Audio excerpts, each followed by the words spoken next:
the pipe-smoking burger aficionado is back at it again. Radio Free Intimate episode 281. This time around, we'll be talking about Metal Church, one of the band's most important to my storied career as a promulgator of the metal arts. I know what you're thinking. Isn't Metal Church just some kind of geezer band? What do you cover next, friggin' Lizzie Borden? I'll have you know that during their classic 1980s run, Metal Church were one of the greatest heavy metal bands of all time. And for me personally, they're incredibly important. But to explain why, we gotta go into a little bit of my own personal history with the genre. So picture this. It's 2008. I've already been into metal for quite a few years at this point, but I'm still very young. Initially, like years before, I got into metal through Metallica, Megadeth, Slayer, like everybody else did, right? But you're gonna have a hard time believing this. I didn't have a lot of friends in high school that were into metal. No shit. So I, as a budding anime dork that played too many video games, had to figure all this shit out on my own, which meant that I pretty much immediately jumped into Nile and Suffocation style death metal within like a year of getting into the genre, and left behind all the la-la singing stuff outside of Judas Priest, Fate's Warning, and King Diamond for years. But then around 2005, 2006, I got hit with a massive revelation that ended up exposing a major betrayal. Oh no. Because I found out about the old school death metal thing that all of the online metal community had been hiding from me. I remember specifically the albums that I heard: Hypocrisy's Fourth Dimension, Theocide's Once Upon the Cross, Vader's De Profundis, and Rotting Christ Non Serviam, all at the same time. And I realized that shit like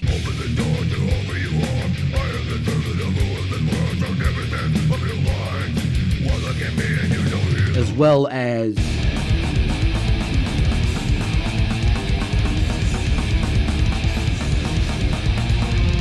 had been hidden from me by the metal community at the time in favor of whatever spazzy garbage like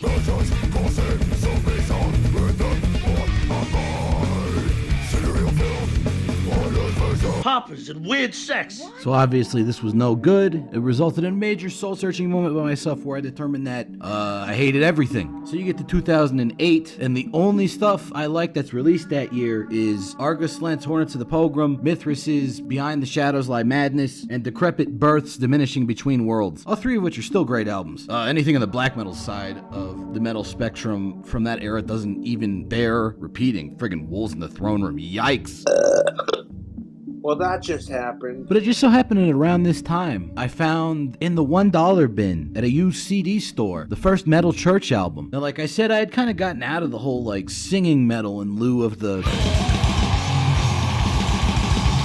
stuff, but at the time I was like, what the hell, everything sucks, might as well give this a shot. And it ended up blowing my mind. Got me way back into power metal, heavy metal, speed metal, thrash metal in a big way. Given the band's name, one might consider it a come to Jesus moment. God is gonna put a bird in the butthole. Because from the first track, this shit was amazing. Part of why I had gotten out of the singing type metal was I just figured it wasn't as complex and interesting as the more extreme varieties. Metal Church knocked me on my ass in that regard because they did songs that were very long and very complex without being overly pretentious or losing that heavy metal core. Every song felt like a journey. They also had a whole shitload of really good solos, and guitar solos were one of the things that first got me into metal as a child, given that I was growing up in the early 2000s and the fallout of the alternative rock movement where everybody forgot how to play their guitars. And most importantly, their riffs are heavy as fuck. I mean, check out this one, dude.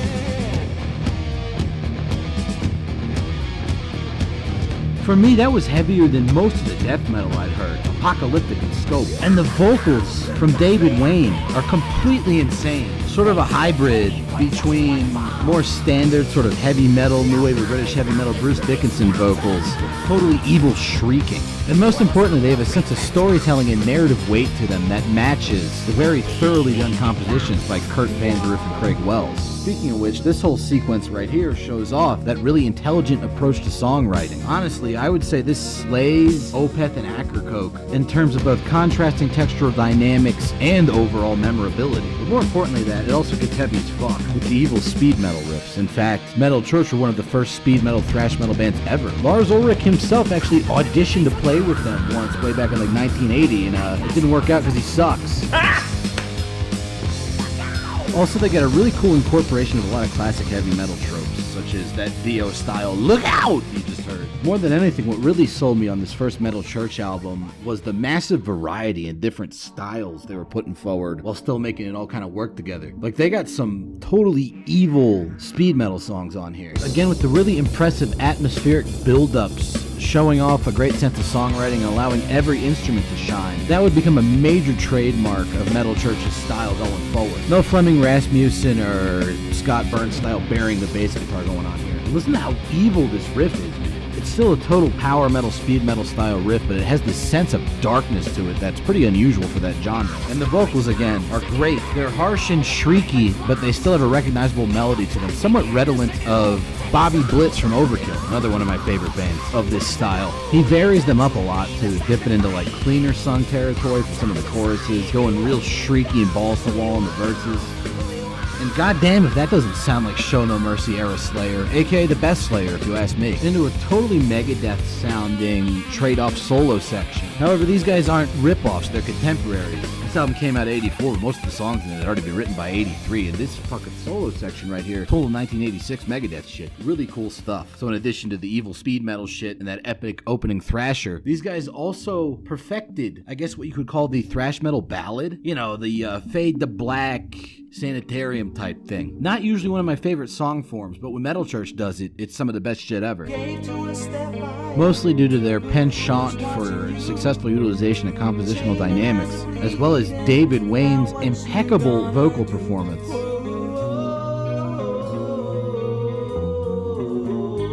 You see, he can sing clean just as well as he can shriek. Here comes those compositional dynamics, gradually increasing in heaviness, layering in some more drumming elements, bass doing some cool counterpoint shit, bouncing off that clean guitar line in the vocals. And as the song starts to get more intense, you can feel the seismic shift coming, not only in the guitar distortion, but in how intense the vocals get. Right around here. 3, 2, 1.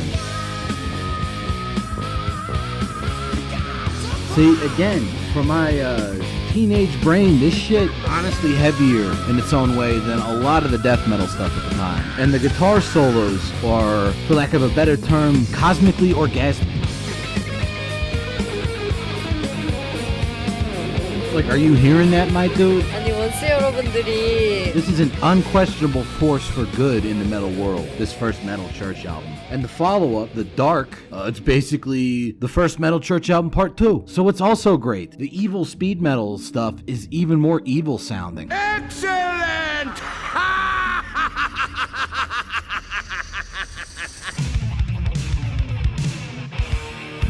This stuff gets even closer to the pinnacle of evil Show No Mercy style speed metal, new wave of British heavy metal gone horribly wrong type shit. Also check out those rototoms. Let's see fucking Lars do that.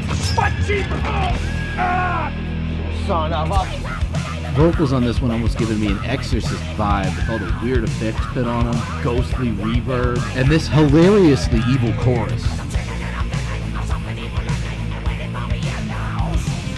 Tonally, this is somewhere between a Goosebumps book and an ultra-violent Giallo movie, utterly unique. And much like Show No Mercy that it so resembles, there's that sense of structural complexity that keeps the song interesting, with all these diverging paths and bridges leading into these evil-sounding fucking solo sections. Metal Church takes all of these old 80s metal standbys as ingredients and uses them to work wonders within the genre. Surprisingly enough, my favorite song on this album actually isn't one of the more evil sounding ones. Instead, it's another one of the ballads, and it might be my favorite song from the David Wayne era of Metal Church. Talking about method to your madness.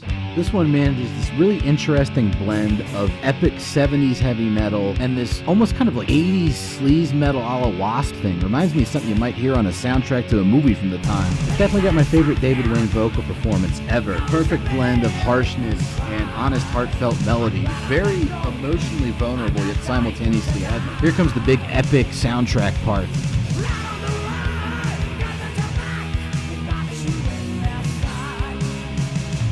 The blend of that smooth guitar melody and these like sleazy vocals, it reminds me of Wasp, but better. And everybody that knows me knows how strongly I feel about the greatness of Wasp. Literally named one of the live streams I do in honor of Wasp's vocalist. But I'm telling you, man, this shit's even better than that. One of the best metal songs of all time. This little unfolding clean bridge section here, so well done. I mean, look at that vocal range. Just a second ago, he sounded like fucking Bobby Blitz. Now he's doing some kind of like goth crooner thing. Most impressive.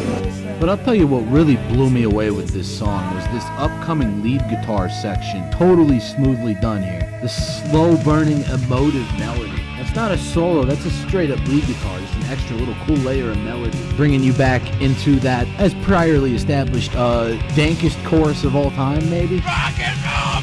I feel like a lot of fans of the first Metal Church album tend to sleep on The Dark, and they really shouldn't. Excellent follow-up to that most esteemed album. But after this, Metal Church kind of hit a bump in the road. For one, guitarist and lead songwriter Kurt Vanderhoof kind of left the band, but not really, because even when he wasn't in the band, he was still contributing guitar parts to the band and helping to write songs, so I don't know what the fuck was going on with that. But also, they lost David Wayne. That amazing vocalist left. But hey, don't get too worried.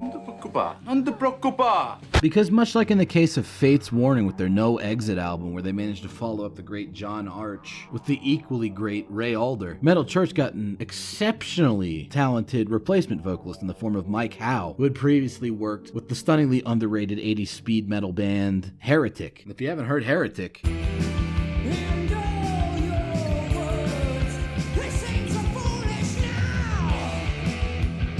it makes sense that they would get the vocalist from Heretic to replace David Wayne, because Heretic sounded a whole lot like Metal Church, in a good way. Same sort of highly emotive, expressive, and progressive, but also heavy, kind of dark speed metal shit. Now listen to those bone-crunching riffs. That's how you're supposed to do it, goddammit. Now from the outset, it kind of sounds like Mike Howe's going to be a slightly more restrained vocalist compared to the shrieking that David Wayne had going on. I mean, he's definitely got a strong voice, but it's a little bit more within normal thrash metal realm as opposed to the insanity David Wayne was bringing. That would not continue to be the case once he joined Metal Church, because he went full balls to the wall with adopting a much more abrasive style. That said, on the more quiet contemplative tracks on the third Metal Church album, his smooth voice fits like a hand in glove. But you can already hear him doing some interesting stuff you might not have heard that much from David Wayne. Check out this like overdubbed, harsher vocal in the background, kind of tying into his clean vocal lines. They also go real nuts with the melodic riffs on this album in a very interesting way. Harmonies all over the place. And an interesting little bridging vocal line here where he starts to kick up the intensity, letting you know he's about to hit you with the good shit, on top of that tension-building melodic riff, leading into that dank 80s soundtrack shit that I love so much in the prior album.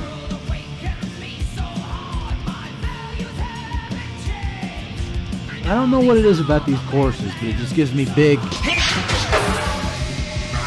let off some steam, Bennett. Vibes. Like it should be in an awesome movie. If I was in charge, Metal Church would be in all the 80s action movies. But the best song on this album actually isn't one of the ballads. It's probably the heaviest song on the album, the opener, Fake Healer. If you don't know this one, well, you're about to find out, because this is top tier heavy metal song, one of the best. It's got this brutal, atmospheric, epic opening riff. Sounds like something you might hear on Dehumanizer from Black Sabbath years later. And then it goes into this absolute churning monstrosity of a main melodic riff.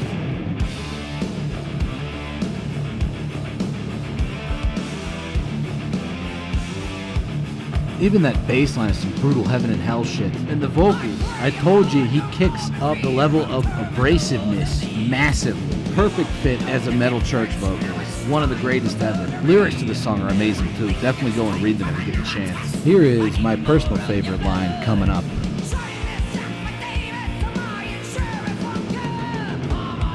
And they gotta bring back in that amazing main riff, of course. Now with these brutal vocals going on over top of it. And this little bridge section into the solo here is dope as fuck too. Lyrics are a cut above every other socially conscious thrash metal band at the time. And the emotion he puts into these vocals. But dude, this solo section, absolutely power metal at its finest. You're not gonna find much out there that's better than this genre. Even the solos are catchy and memorable. And they do a great job of setting that tense atmosphere again as we slowly claw our way back to that absolutely monstrous main riff that everyone needs more of this riff in their fucking lives, dude.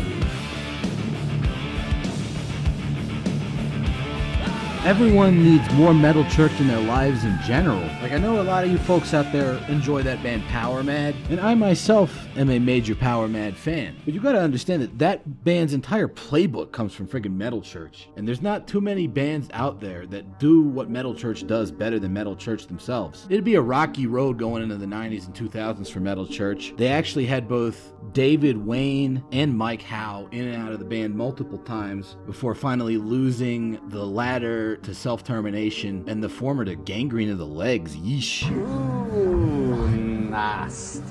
But through it all, Mr. Vanderhoof has kept the band going and stayed remarkably true to their original vision in a way that I don't think has been achieved outside of bands like Satan and Heathen when it comes to that sort of 80s metal goodness. And those 3 80s Metal Church albums, that's essential stuff. Get that for your collection now if you're into metal at all. Hopefully I have adequately demonstrated to you why that is the case over the course of this episode. But even if I didn't, thanks for watching or listening or whatever you did anyways, and I'll see you next time. Bye-bye. I have so many metal shirts, and now I'm getting older. I'm starting to feel like a corny poser wearing them out. Well, how are you corny poser wearing goddamn metal shirts? Stupid thing I'm going to. My fiance said to leave childish things in the past. Sounds like you need to fucking leave her in the goddamn dumpster ASAP.